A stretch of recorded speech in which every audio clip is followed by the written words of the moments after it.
شیطان کبھی نہیں چاہے گا کہ تم اس ویڈیو کو آخر تک دیکھو، کیونکہ اس ویڈیو میں شیطان کے سب سے خطرناک اور مؤثر حربے کو ایکسپوز کرنے جا رہا ہوں۔ وہ خطرناک اور مؤثر حربہ کیا ہے؟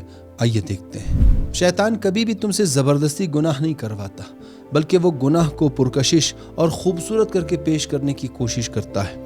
وہ تمہیں یقین دلاتا ہے کہ یہ عمل گناہ نہیں، بلکہ یہ عمل تمہارے فائدے میں ہے، اور یہی شیطان کا سب سے مہلک اور خطرناک ہتھیار ہے۔ بے پردگی اور بے حیائی کو کہتا ہے یہ فیشن ہے، یہ جدید دور کی ضرورت ہے۔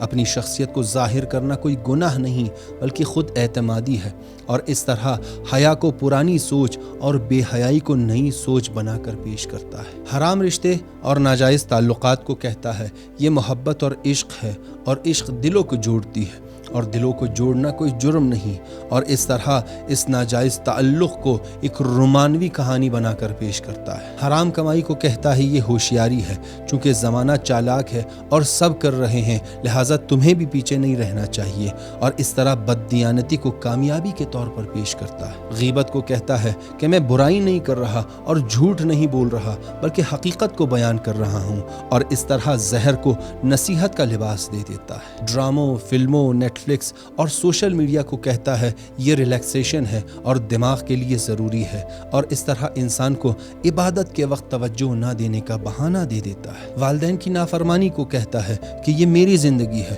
اور اپنی زندگی میں مجھے بھی خوشی کا حق ہے، اور اس طرح نافرمانی کو خود مختاری کا نام دے دیتا ہے۔ ناشکری کو کہتا ہے کہ میں تو صرف بہتر چیز مانگ رہا ہوں، اور بہتر چیز مانگنا ترقی کی علامت ہے، اور اس طرح ناشکری کو انسان کا ہدف قرار دے دیتا ہے۔ حرام نظروں کو کہتا ہے کہ ایک نظر سے کیا فرق پڑتا ہے، خوبصورتیوں کو دیکھنا اور انہیں اپریشیٹ کرنا کوئی گناہ تو نہیں، اور اس طرح نگاہ کے زہر کو ذوق کا نام دے دیتا ہے۔ اور قرآن نے اس عظیم جال، اس خطرناک اور خوبصورت حربے کو یوں بیان کیا ہے: زین لہم الشیطان اعمالہم فصدہم عن السبیل۔